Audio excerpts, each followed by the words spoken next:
28 சீட்டு 41 51 தொகுதிக்கான லிஸ்ட்டு கொடுத்துருந்தாங்க காங்கிரஸ். பட் அதில் இல்லாத தொகுதி கொடுத்துருக்காங்க. ஸோ அதனால ஜோதிமணியுடைய ரியாக்ஷன் வேறு மாதிரி. கூட்டணிக்குன்னு ஒரு எத்திக் இருக்காது. சரி தவறு யார் என்ன அதெல்லாம் நான் பேச வரல. எந்த கூட்டணிக்கும் ஒரு எத்திக் இருக்குது. அந்த எத்திக்கை எல்லாரும் ஃபாலோ பண்ணணும். தலைமை இதை பற்றி கவலையே படுற மாதிரி தெரியல சார். டெல்லியில் காங்கிரஸுக்கு இவங்க யாரோ வராங்கன்னு வச்சு இவங்களுக்கு முதல்ல தமிழ்நாட்டில் என்னன்னு தெரியும். இதோட அதிமுக முடிஞ்சிடும், அடுத்தது பார்த்துக்கலாம்னு நினைக்கிறாங்களா, இல்லை வேற என்ன ஆப்ஷன்ன்றது எனக்கு தெரியல. செல்வம் பெருந்தகை ஓவரால் சரண்டர் வித் டிஎம்கே. நீங்கள் அவர்கிட்ட என்ன எதிர்த்து என்ன கேட்டாலும் பெருசாக நடக்க போகிறது இல்லை. பிஜேபிக்கு ஆப்ஷன் பி சின்னு வச்சுருப்பாங்கன்னு வச்சுக்கோ. காங்கிரஸுக்கு அது இல்லை. தலித்துக்கள் புறக்கணிக்கப்பட்டிருக்காங்க. இவருடைய ஆட்சி அமைக்க 28 தலித் எம்எல்ஏக்கள் தான் துணை நின்னாங்க. தலித்துக்கள் புறக்கணிக்கப்பட்டிருக்காங்க. இவருடைய ஆட்சி அமைக்க 28 தலித் எம்எல்ஏக்கள் தான் துணை நின்னாங்க. இதில் எடப்பாடியுடைய வக்ரம். நான் என்ன தெரியும், அவர் தலித்துக்கு அக்ரின்ஸ்ட் ஆனவர். இந்த வீட்டுக்கு ரெண்டகம் பண்ணுறவர் தான் எடப்பாடின்றது நான் பல நாளாக சொல்கிறேன். துரோகத்துக்கு பேர் போனது தான் எடப்பாடி. மொத்தமாக புறக்கணிச்சிருக்காங்கன்றதுனால அதிமுக கூட்டணி இன்னும் பலவீனமாயிட்டே போகுது. நேயர்களுக்கு வணக்கம். இன்றைய சீக்க டாக் நிகழ்ச்சியில் பல்வேறு அரசியல் மற்றும் சமூக நிகழ்வு குறித்து உங்கள் சீக்கோடு பேசவிருக்கிறோம். வாருங்கள் நிகழ்ச்சிக்குள் செல்லலாம். வணக்கம் சார். சார், இந்த தொகுதி உடன்பாடு, வேட்பாளர் தேர்வு இது நடக்கிறதுக்கு முன்னாடியே பார்த்தீங்கன்னா ஆட்சியிலையும் அதிகாரத்திலையும் பங்கு வேணும், இல்லாட்டா நாங்கள் தேவைக்க கூட கூட்டணிக்கு போயிருவோன்ற மாதிரி காங்கிரஸ் கட்சி ஒரு பூச்சாண்டி வேலை காட்டிட்டு இருந்தாங்கல்ல. அப்போ அதெல்லாம் கொஞ்ச நாள் கேப் போட்டதுக்கப்புறம் இப்போ ஜோதிமணி ஒன்று பேசியிருக்காங்க சார். என்னன்னா, இந்த வேட்பாளர் தேர்வு தொகுதி உடன்பாட்டில் ஒரு வெளிப்படை தன்மையே இல்லை. சில பேர் ஒரு எப்படி செல்ஃபிஷா பண்ணிட்டு இருக்காங்கன்ற மாதிரி குற்றச்சாட்டு வச்சிருக்கேன். எனக்கு தெரிஞ்சு டேரக்டா செல்வ பெருந்தகை தான் அவங்க சொல்ற மாதிரி இருக்கு. பார்த்துருப்பீங்க. உங்களுடைய கருத்துக்கள் என்ன சார்? அது உட்கட்சி பிரச்சனை. ஜோதிமணி செல்வ பெருந்தகை திமுக பி டீம்ன்றதை நம்ம ஏற்கனவே பதிவு பண்ணியிருக்கோம். அதுதான் நடக்க போகுது. அதுதான் இருக்கும். பட் என்னென்னா 28 சீட்டு 41 51 தொகுதிக்கான லிஸ்ட்டு கொடுத்துருந்தாங்க காங்கிரஸ். அதில் ஃபில்டர் பண்ணி 28ன்னு. பட் அதில் இல்லாத தொகுதி தான் ஒரு 10 14 கொடுத்துருக்காங்கன்னு நினைக்கிறேன்.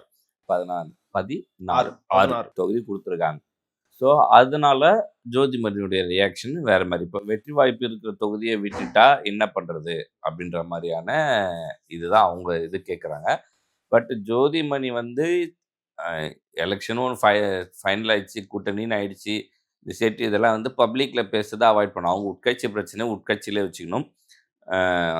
ஜோதிமணி எம்பி மேபி அவங்க ஆதரவாளருக்காக சீட்டு மறுக்கிறாங்கன்னா அது நேரடியாக தலைமையில் கொண்டு போய் ப்ரெஷர் கொடுத்து வாங்கிக்கணும். இந்த மாதிரி பப்ளிக்கில் பேசுறது கட்சிக்கு இன்னும் பின்னடைவை தானே ஏற்படும். கட்சிக்கு பின்னாடி கூட்டணிக்குன்னு ஒரு எத்திக் இருக்காது. சரி தவறு யார் என்ன அதெல்லாம் நான் பேச வரல. எந்த கூட்டணிக்கும் ஒரு எத்திக் இருக்கு. அந்த எத்திக்கை எல்லாரும் ஃபாலோ பண்ணணும். அதுதான் நம்ம பார்க்கணும். அது எப்படி சார்? இப்போ எலெக்ஷன் வந்துருச்சு, ரொம்ப நெக்கா இருக்கு. அப்படியும் மீறி கட்சி தலைமை இதை பத்தி கவலையே படுற மாதிரி தெரியல சார். என்ன வேணா அடிச்சுக்கோங்க, நாங்க அடுத்த வேலையை பாக்குறோன்ற மாதிரி. அப்படி அதை பத்தி டெல்லிக்கு இதை பத்தி முதல்ல இப்போ பிஜேபி கூட இவர் பியூஷ் கோயல் வந்தாரு. டெல்லியில் காங்கிரஸுக்கு இவங்க யாரோ வராங்கன்னு வச்சு இவங்களுக்கு முதல்ல தமிழ்நாட்டில் என்னன்னு தெரியும். ஒசூருன்றது மேபி இன்டர்நேஷ்னல் ஏரியான்றனால தெரியலாம். வத்தலகுண்டுன்னா ஒரு தொகுதி சொன்னால் இறக்க தெரியுமா? அப்புறம் இவங்க என்ன பேச போகிறீங்க? சும்மா இவங்க சொல்கிறத அவங்க கேட்டுட்டு ஆமாம் சாமி சொல்லுவாங்க, இல்லை சாமி சொல்ல போகிறாங்க. ஸோ இதை கேட்டால் அவங்க பண்ண போகிற அதெல்லாம் ஒன்றும் இல்லை. அது பெரிய இம்பேக்ட். அவங்களுக்கு இது வேலையும் இல்லை. ரெண்டு நேஷனல் பார்ட்டிஸுமே இந்த விஷயத்துல ரொம்ப கம்மியாக தான் இருக்காங்க சார், வேலை செய்யணும். அப்படிதான் இருக்காங்கன்னு நினைக்கிறேன். ஆனால் பிஜேபியில் அனாமலியான மாதிரியான ஆட்கள் இருந்தது தான் இது கேம் சேஞ்சராக போயிருக்கும். பிஜேபி வேற இது ஏதோ ஒரு ரீசன் இருக்கு இந்த அளவுக்கு போகிறதுக்கு. ஒன்று இதோட அதிமுக முடிஞ்சிடும், அடுத்தது பார்த்துக்கலாம்னு நினைக்கிறாங்களா, இல்லை வேற என்ன ஆப்ஷன்ன்றது எனக்கு தெரியல. இந்த தேர்தலில் இதுக்கான ரீசன் வேற ஏதோ இருக்குன்றது மட்டும் நான் புரிஞ்சுக்கிறேன். ஏன்னா அவங்க ஸ்ட்ராட்டஜியில் ரொம்ப ஸ்ட்ராங்கானவங்க. பட் அவங்க இது பரவாயில்லன்னு எல்லாத்துக்கும் தலையாட்டிட்டு போகிறாங்கன்னா கரெக்டாக படலை.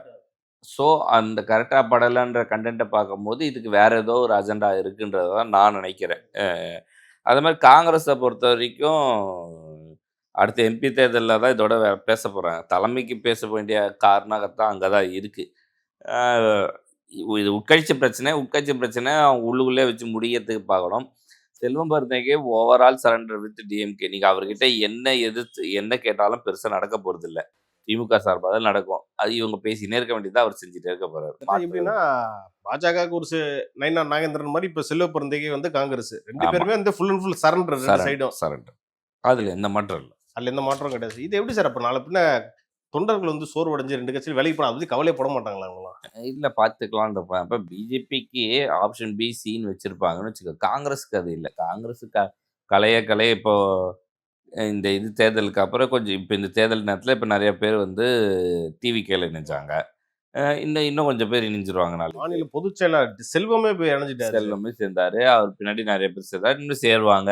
நீங்க சீட்டு கொடுக்காதவங்களாம் போய் சேருவாங்க. நம்ம ஏற்கனவே சொல்லிட்டு இருக்கோம். இதெல்லாம் நடக்கும். இங்கே இப்போ 13 எம்எல்ஏக்கு கொடுக்கல அதிமுக கூட்டணி. அவங்க நேரா சசிகலா போவாங்க ஆப்ஷன் 1, ஆப்ஷன் 2 டிவிகேக்கு போவாங்க. இதெல்லாம் நடக்கும். இன்னைக்கு கூட ஜிகே மணி போயிட்டு சசிகலாவை போய் பார்த்துருக்காங்க சார். இதுக்கு பாமக ராமதாஸ் இதுக்காக போறாங்க. கூட்டணிகள் ஏதாவது நடக்குதான்றதை பார்ப்போம். புது கட்சி இப்போ கிருஷ்ணசாமி வெளியே இருக்காரு. அவரை இணைக்க வாய்ப்பு இருக்கான்னு பார்க்கலாம். அந்த இவர் இப்போ திமுகலேருந்து வெளியே வந்தாரப்பா, ஒரு சீட்டுக்காக பிரச்சனை பண்ணிட்டு. தனியரசு இன்னொருத்தர் வேல்முருகன். ஸோ இவங்கெல்லாம் வந்து திருப்பி இங்கே இணைஞ்சு இது ஒரு பெருசா உருவாக்குறதுக்கு வாய்ப்பு இருக்கான்றத பார்ப்போம். இன்னைக்கு அமித்ஷா ஒரு ஸ்டேட்மெண்ட் கொடுத்திருந்தாரு சார், பாத்தீங்களா? அதாவது தாவேகா வந்து எங்க கூட்டணிக்கு வராதது வந்து ஒரு நல்ல விஷயம் தான், எங்களுக்கு தான் வந்து ஒரு பின்னாடி ஏற்படுத்திடும் அப்படின்ற மாதிரி ஸ்டேட்மெண்ட். இப்போ அவர் சொல்றதுக்கான காரணம் கண்டிப்பா பிஜேபி சைட்ல இருந்து விஜய் அணுகுனது உண்மைதான். அப்ப இப்ப இப்படி ஒரு பேக் அடிக்கிறாரு, அது என்ன காரணமா? பிஜேபி சைடு மட்டும்தான் அணுகுனாங்களா? அதிமுக சைட்லேருந்து அணுகுனாங்க, எல்லா சைட்லேருந்து தான் அணுகுனாங்க. பட் அது வந்து தேர்தல் இப்போ களம் வேறு வழி இல்லை, சொல்லி தான் ஆகணும். அது அவர் சொல்லணும்னு அவசியம் இல்லை. ஏன் சொல்கிறாருன்னு எனக்கு தெரியல. நம்ம அது ஒரு தெரியும் 2-3 நாள் என்ன கண்டென்ட்னு பிடிச்சா நம்ம தெரிஞ்சிடும். அதை வச்சு நம்ம அப்போ என்னன்றதை அதை விரைவிக்கலாம்.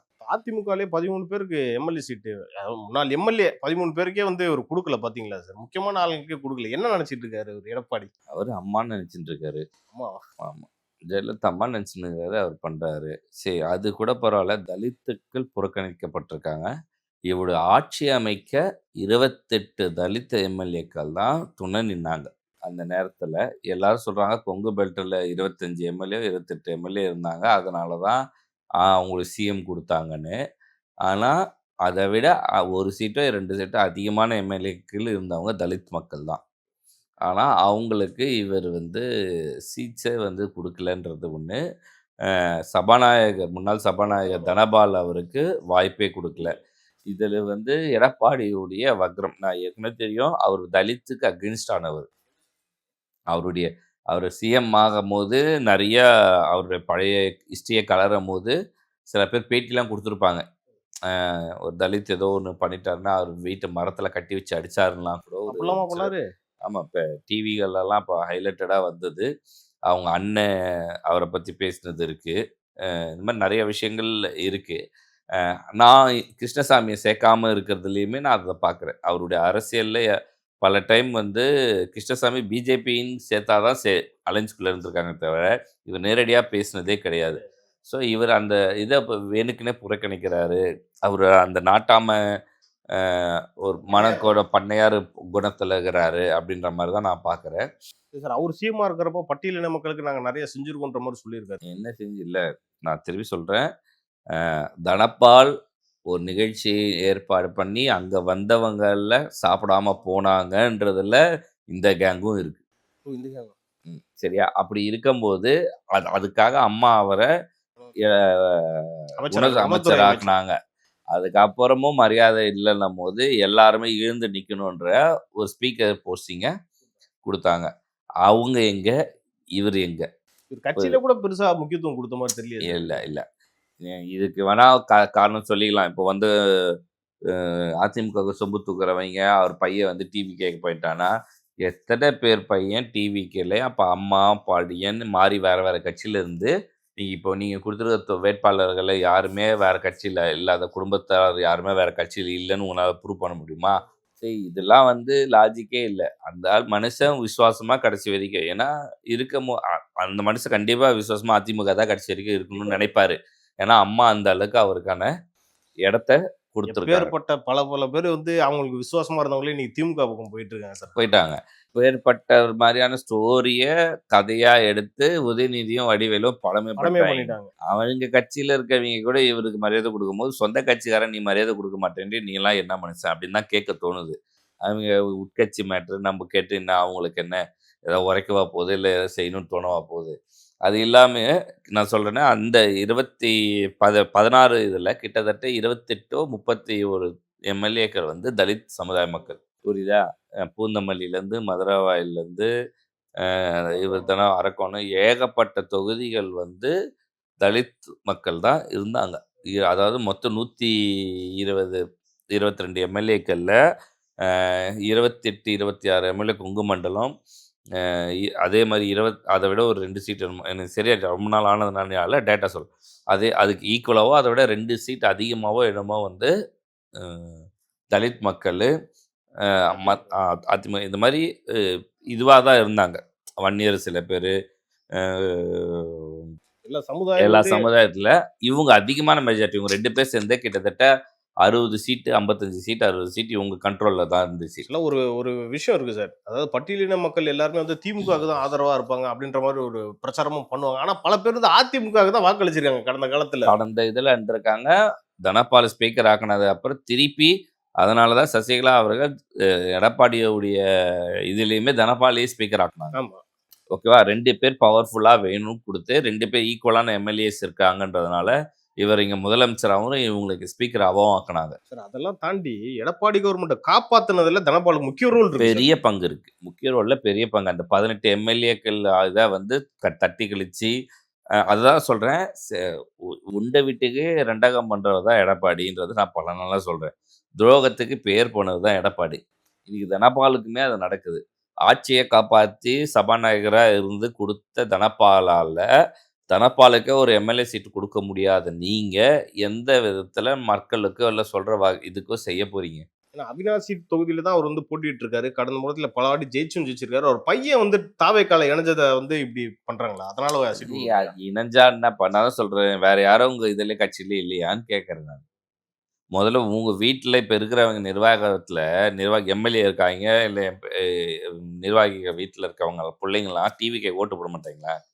எத்தனை பேர் டிவிக்கு நிர்வாகி இருக்காங்கன்னு பார்ப்போமா? அப்போ போஸ்டிங்லாம் போடுங்க. இங்கே எம்எல்ஏ கொடுக்க மாட்டா, போஸ்டிங்கும் போடுங்க. சரி, நீ அப்படிலாம் பண்ண முடியாது. இங்கே அரசியல் இப்போ ராதாரவியுடைய அம்மா காங்கிரஸ், ராதாரவி அதிமுகவில் இருந்தார். இந்த மறைவு நேரத்தை கூட போனால் ஏதாவது இதுவாக இருக்கும்னு ரெஸ்ட்ரிக்டடாக இருந்தாங்க. ஆனால் இருந்தாங்களே. நம்ம அவ்வளோ தமிழிசை பாஜக, அவங்க அப்பா வந்து காங்கிரஸ் ஃபேமிலியே காங்கிரஸ், தமிழிசை மட்டும்தான் பாஜக. ஓகேவா? அப்படி இருந்திருக்காங்களே.